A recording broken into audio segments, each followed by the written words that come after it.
You ever notice how the moment you finally stop caring, they suddenly text, "Hey stranger, like really?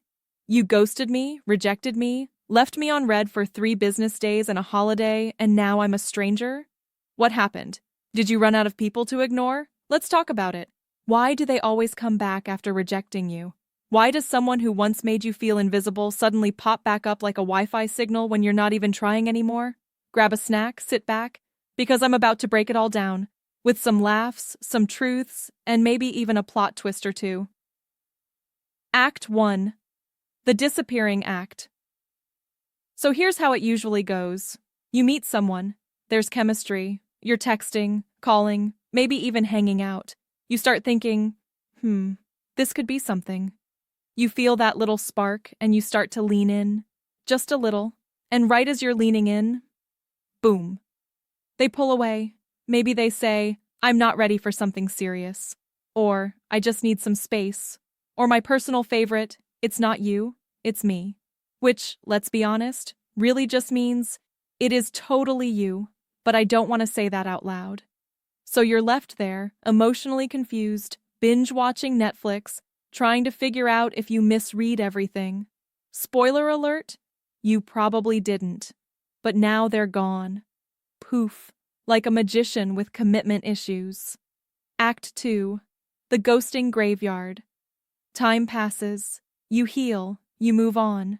You start drinking water, hitting the gym, focusing on your goals. Maybe you even start seeing someone new. You're doing good. And just when you think you're out of the woods, your phone buzzes. It's them.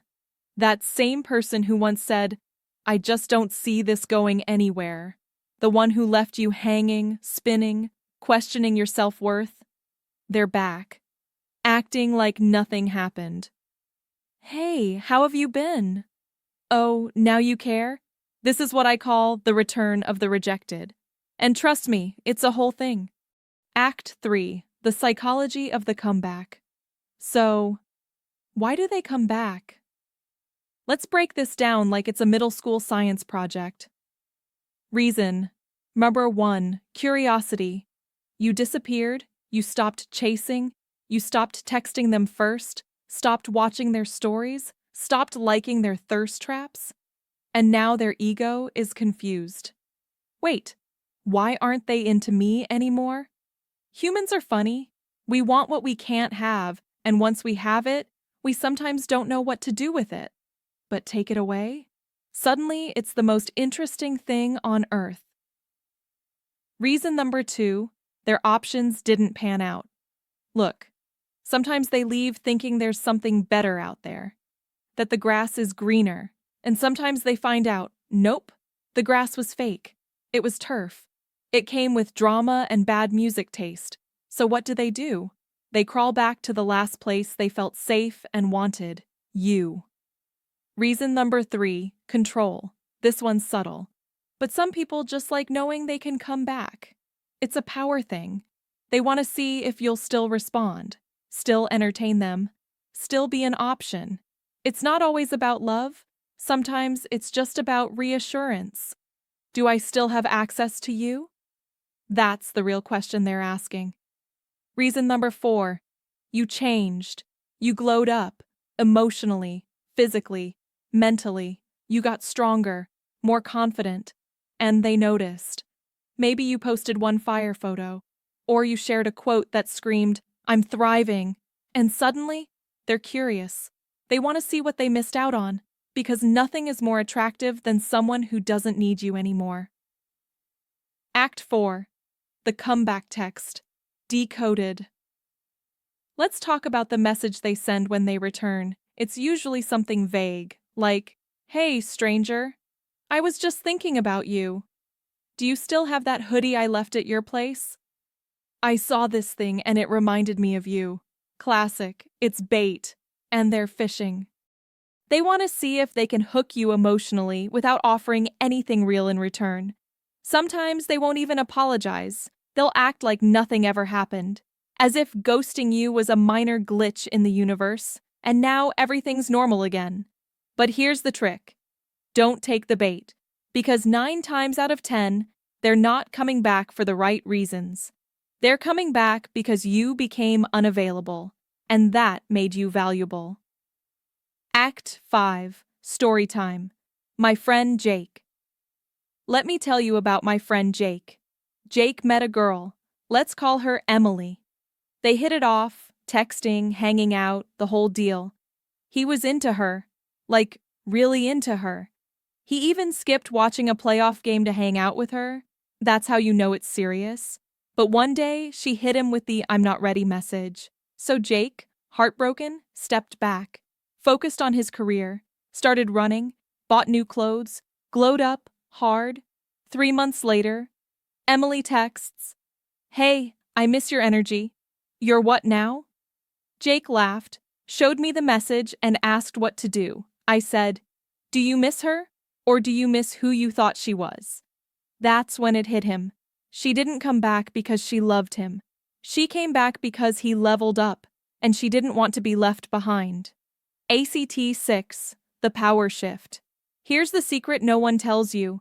When someone rejects you, the power shifts.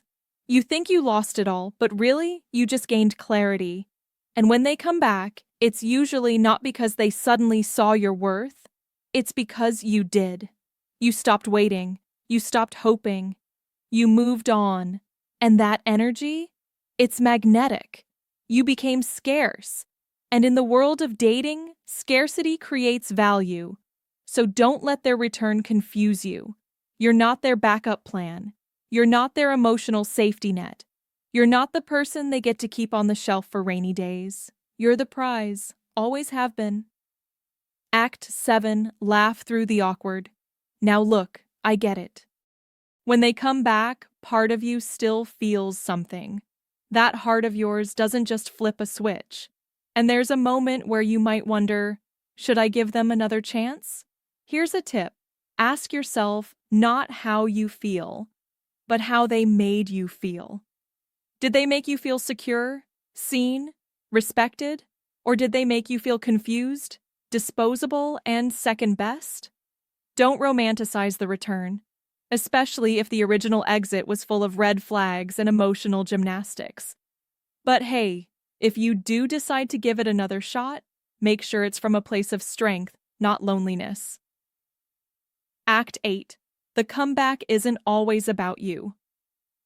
Here's the truth. When they come back, it's rarely about you. It's about them, their needs, their ego, their timing. But when you learn to stop internalizing every rejection, you free yourself. You realize not everyone who leaves deserves a second entrance. You stop chasing closure.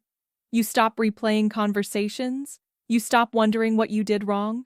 Because sometimes people come back not because they changed, but because you did. And that, my friend, is the real flex.